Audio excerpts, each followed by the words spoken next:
Personally भेजना और penalty ले लेना जो नहीं आएंगे। कहाँ थे हम? मुझे याद दिलाते रहा करो, मैं भूल जाता हूँ। तो कीर्तन की बात चल रही थी। तो गुरुजी ने जिस कीर्तन की रचना करी है उसमें बड़ी ही एक सुंदर पंक्ति है, श्री गोवर्धन धारी राधे श्यामा श्यामा श्यामा। तो भक्तों ने प्रश्न उठाया कि गिरिराज जी को तो कृष्ण ने उठाया, आपने ये पंक्ति क्यों लिखी, श्री गोवर्धन धारी राधे? तब गुरुजी अच्छे से व्याख्या करते हुए बताते हैं कि किस प्रकार से श्रीमती राधिका ने गिरिराज जी को उठाया। जैसे मैंने अभी बताया था ना कीर्तन से पहले, गिरिराज जी को किसने उठाया? राधा रानी ने उठाया। अब जब हम गिरिराज जी की लीला श्रवण कर चुके हैं, थोड़ा सा और आगे चलते हैं। 20-20 रुपए लगेंगे, बस में बैठना पड़ेगा, वहां से बरसाने पहुंच जाएंगे। ठीक है। तो बरसाने में ऐसा क्या हुआ जो आज बरसाने की इतनी महिमा है? क्या है बरसाने में ऐसा? जन्मस्थली तो नहीं है वहाँ, वो बड़ी हुई। किशोरी जी का जन्म तो इस कल्प में तो रावल में माना गया है। हर कल्प में भगवान हो चाहे उनकी शक्ति हो, अलग अलग रूप से प्रकट होती है। जैसे किसी किसी कल्प में कीर्तिदा मैया के गर्भ से भी आती हैं, किसी किसी कल्प में यमुना जी से प्रकट होती हैं, और किसी किसी कल्प में वृषभानु कुंड में वृषभानु जी को उनकी प्राप्ति होती है। उसी प्रकार से बरसाने में वृषभानु जी की कचहरी थी। जो महल है वो वृषभानु जी का महल है, वहां पर कचहरी लगती थी। अब जो बरसाना मंदिर है उसकी जो महिमा है इतनी अधिक क्यों है? हमारे लिए तो अधिक है ही, पर हमारे से भी ज्यादा जो इसकी महिमा जानते हैं और वहां का वास चाहते हैं वो है देवी देवतागण, जिनकी उपासना हम करते हैं। मैं सुन रहा था अभी थोड़े दिन पहले, मेरी 10 लाख की लॉटरी लगवा दे शेरा वाली। ऐसा कुछ चल रहा था। तो वो शेरा वाली है कौन वास्तव में? भगवान की बहन है, योग माया देवी है, शक्ति है, जो इस दुर्ग का संचालन करती है। संसार को शास्त्रों में दुर्ग कहा गया है, और जो इस दुर्ग का संचालन करती हैं उन्हें दुर्गा कहा गया है। जैसे जेल में जेलर होते हैं ना, वैसे इस दुर्ग की जो जेलर है वो कौन है? दुर्गा देवी है, माया देवी है, वही इसका संचालन करती है। तो इनकी जो लीलाएं हैं, भगवान की भी जितनी लीलाएं होती हैं बिना माया देवी के नहीं हो सकती। चाहे आप जगन्नाथपुरी में जाइए तो वहां पर आपको विमला देवी के रूप में विराजमान मिलेंगी। आप कंस के कारागार में जब देखेंगे तो कंस की कुल देवी के रूप में आपको विराजमान दिखेंगी।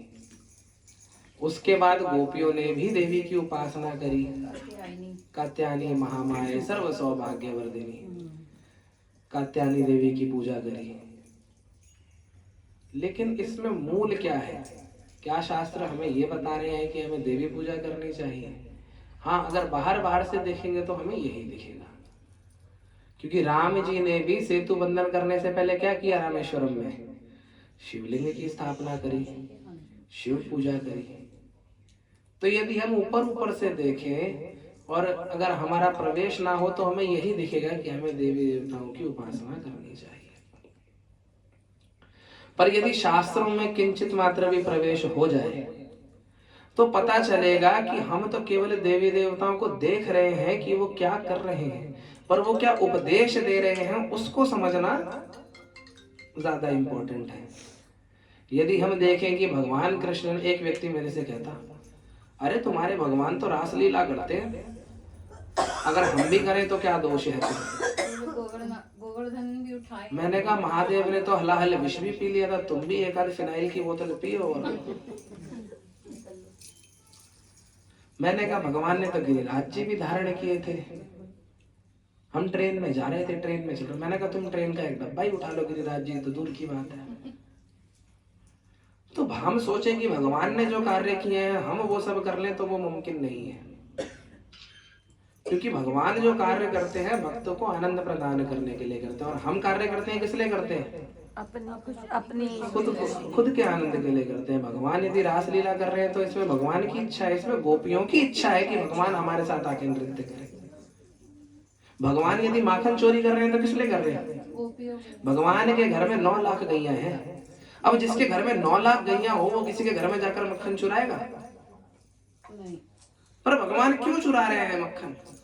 क्योंकि जब ब्रज गोपिकाएं मक्खन निकाल रही हैं तो मक्खन निकालते निकालते स्मरण कर रही हैं, गोविंद दामोदर माधवेति, गोविंद दामोदर माधवेति, हे गोविंद दामोदर माधवेति, गोविंद कि हे गोविंद, हे दामोदर, हे माधव, एक बार आइए और हमारे इस मक्खन का जिसको हम इतने प्रयत्न करके बना रही हैं इसका एक बार रसास्वादन कीजिए। अब गोपिकाओं की इच्छा यदि भगवान पूर्ण नहीं कर पाए तो किस बात के भगवान हुए? अरे भगवान भक्तों को आनंद प्रदान करने के लिए लीला करते हैं, क्योंकि भगवान तो पूर्ण आनंद है, उन्हें आनंद की आवश्यकता नहीं। आत्मराम है, आप्तकाम है, किंतु तब भी अपने भक्तों को आनंदित करने के लिए ये सारी लीलाएं करते हैं। कहाँ थे हम? ब्रज में। तो उसी ब्रज में देवी देवता भी क्या कर रहे हैं? देव श्रेष्ठ ब्रह्मा जी क्या कह रहे हैं? ईश्वर परम कृष्ण सच्चिदानंद विग्रह, सच्चित आनंद स्वरूप मूर्ति जो है वो कौन है? भगवान श्री कृष्ण है। अनादिरादिर गोविंद सर्व कारण कारणम। और जितने भी कार्य होते हैं संसार में उसके कारण कौन है? भगवान कृष्ण है। ये मैं नहीं कह रहा, ये आप चतुश्लोकी भागवत खोलेंगे, पहला ही जो मंगलाचरण श्लोक है उसमें ब्रह्मा जी कह रहे हैं। इसलिए हम शास्त्र के बाहर कोई बात करते ही नहीं। कल को कोई व्यक्ति बोले कि जी ये कहाँ लिखा है तो हम उसको बता सके, हाँ भैया हम अपनी तरफ से नहीं बताते, जो हमारे ब्रज के संत हमें बताकर गए हैं, जो हमारे गुरुवर्गों ने बताया, हम केवल वही बताते हैं। ब्रह्मा जी कह रहे हैं ईश्वर परम कृष्ण। चलो ये तो एक बात हुई। उसके बाद दूसरा प्रमाण श्रीमद् भागवतम में 9वें स्कंद में आता है। कब? जब ब्रह्मा जी सारे गोपी ग्वालों को चुरा करके ले जाते हैं। जब वापिस आते हैं तो क्षमा याचना करते हैं।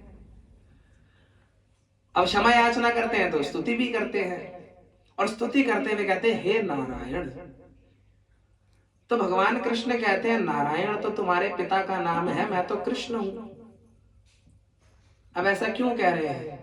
क्योंकि उन्हें पता है कलयुग में कुछ जीव आएंगे जो कहेंगे राम बड़े हैं, कृष्ण बड़े हैं, नारायण बड़े हैं, हरि बड़े हैं, शिव बड़े हैं। ऐसे भी कई बुद्धिजीवी आएंगे। तो प्रश्न करते हैं, कह रहे तुम तो नारायण के पुत्र हो ना, तुम्हारे पिता तो नारायण है, क्योंकि ब्रह्मा कहां से प्रकट होते हैं? नारायण जी की नाभि कमल से प्रकट होते हैं, उनके पुत्र हैं। और जितने ब्रह्मांड होते हैं उतने ही नारायण होते हैं और उतने ही ब्रह्मा होते हैं। तो क्या कह रहे हैं कि तुम तो नारायण के पुत्र हो, मुझे हे नारायण कह करके संबोधन क्यों कर रहे हो? तब ब्रह्मा जी ही स्तुति करते हुए बताते हैं कि आप ही पूर्ण नारायण हैं और आप ही के द्वारा करोड़ों नारायणों का सृजन होता है। ये ब्रह्मा जी कह रहे हैं। आप ही के द्वारा अनंत दुर्गाओं का सृजन होता है, आप ही के द्वारा अनंत शिवों का सृजन होता है, आप ही हर चीज के मूल हैं। ये मैं नहीं कह रहा, ये ब्रह्मा जी कह रहे हैं।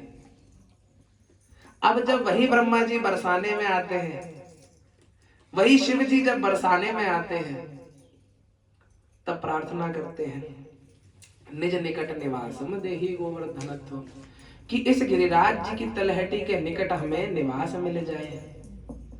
हम तो सोचते हैं कि कहीं पे गुड़गांव, नोएडा, गाजियाबाद, दिल्ली, फरीदाबाद में अच्छा सा कोई ड्यूप्लेक्स मिल जाए तो मजा आ जाए, सारी अमेनिटीज अवेलेबल हो, हाईवे पास में हो। पर देवी देवता क्या कह रहे हैं, रसिक जन क्या कह रहे हैं, संत जन क्या कह रहे हैं? निज निकट निवासम देहि गोवर्धनत्व। गिरिराज जी के निकट मांग रहे हैं, बरसाने में मांग रहे हैं, वृंदावन में निवास मांग रहे हैं। क्यों मांग रहे हैं? तब ठाकुर जी कहते हैं ठीक है निवास मिल जाएगा, पर सेवा क्या करोगे?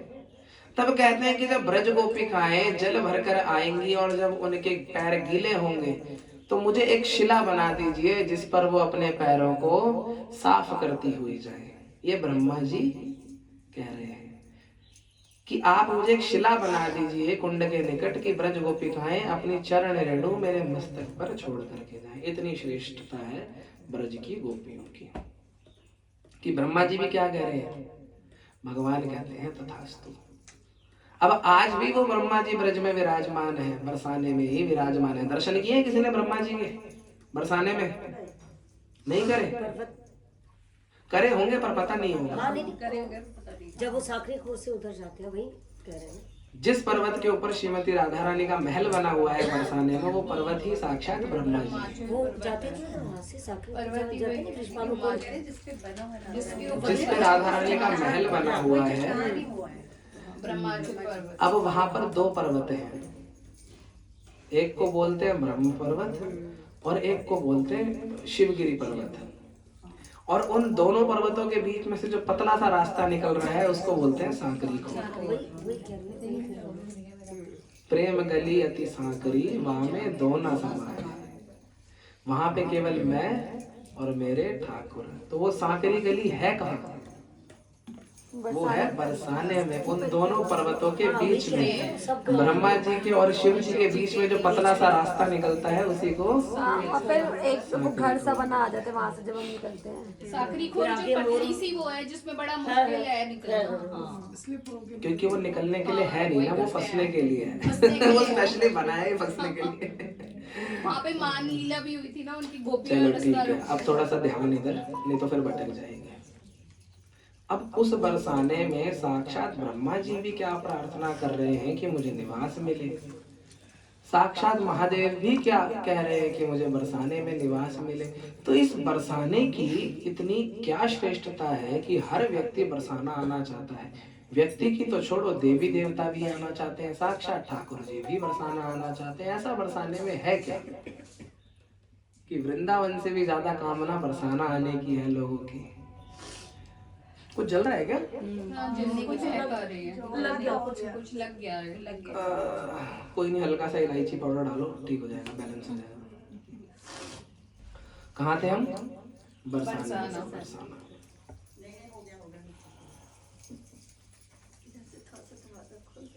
हरे कृष्णा हरे कृष्णा हरे कृष्णा। चलो अब ध्यान थोड़ा सा बरसाने में थे। अब ठाकुर जी तो सेवा कुंज लीला में कृपा दृष्टि मांग रहे हैं श्रीमती राधिका की कि आप एक प्रेम भरी कृपा दृष्टि मेरी ओर कर दीजिए। पर वहीं दूसरी ओर महादेव है, वो कृपा दृष्टि भी नहीं मांग रहे। क्या कह रहे हो? कदा करिष्यसि हमाम कृपा कटाक्ष, कि पूर्ण रूप से दृष्टि ना भी हो, केवल एक कृपा का कटाक्ष कर दीजिए। भले ही मेरी ओर निहारिए मत, पर एक जो तिरछी नजर है वो मेरे ऊपर कृपा रूप में डाल दीजिए। कौन कह रहा है? ये महादेव कह रहे हैं। मखेश्वरी सुरेश्वरी सुधेश्वरी सुरेश्वरी त्रिवेद भारतीश्वरी प्रमाण शासनी। ये महिमा गान कौन कर रहा है? ये साक्षात महादेव श्रीमती राधिका की कृपा की वांछा करते हुए उनकी स्तुति कर रहे हैं। अब सोचो, उस बरसाने वाली श्रीमती राधिका की और उस बरसाने में वास पाने की इच्छा किसकी है? ब्रह्मा की है, लक्ष्मी की है, कुबेर की है, महादेव की है, स्वयं विष्णु की है। क्योंकि इस ब्रज धाम में सारे काम उल्टे होते हैं, मैंने बताया था ना। ठाकुर जी कैसे हैं? टेढ़े हैं। और ठाकुर जी की लीलाएं कैसी हैं? टेढ़ी हैं। और ठाकुर जी के भक्त कैसे हैं? टेढ़े हैं। तो अपने इस हृदय को बरसाने की ओर ले चलेंगे। और फिर हमारा होली उत्सव भी है। ऐसी मेरी बोलने की तो बहुत सारी इच्छा है, पर मैं बोलता जाऊंगा ना, समय बहुत ज्यादा हो जाएगा। और ज्यादा भी एक्सटेंड नहीं करना चाहिए। पता है क्यों? वस्तु कितनी ही मधुर हो, जब जरूरत से ज्यादा पान कर ली जाए तो मधुरता कम हो जाती, खत्म नहीं हो जाती, कम हो जाती है ना। तो बरसाने चलते हैं और फिर अपना होली उत्सव करेंगे सुंदर सा, फिर ठाकुर जी की आरती करेंगे। मेरे को कोई कीर्तन निकाल के दे सकता है? वो मेरा मन लागे वो बरसाने में, जहाँ विराजे राधा रानी। हाँ मुझे दुनिया से नहीं कोई काम, मुझे दुनिया से नहीं कोई काम। बंद तो नहीं होगा? मैं तो रटूं श्री राधा राधा नाम, मैं तो रटूं श्री राधा राधा। माइक में मत गाना है, इन सबको गाने तो माइक में मत गाना। रटूं श्री राधा राधा नाम, मैं तो रटूं श्री राधा राधा नाम। हाँ मुझे दुनिया वालों से क्या काम, मुझे दुनिया वालों से क्या काम। अरे मैं तो रटूं श्री राधा राधा नाम, मैं तो ओ मेरे मन में विराजे श्यामा प्यारी,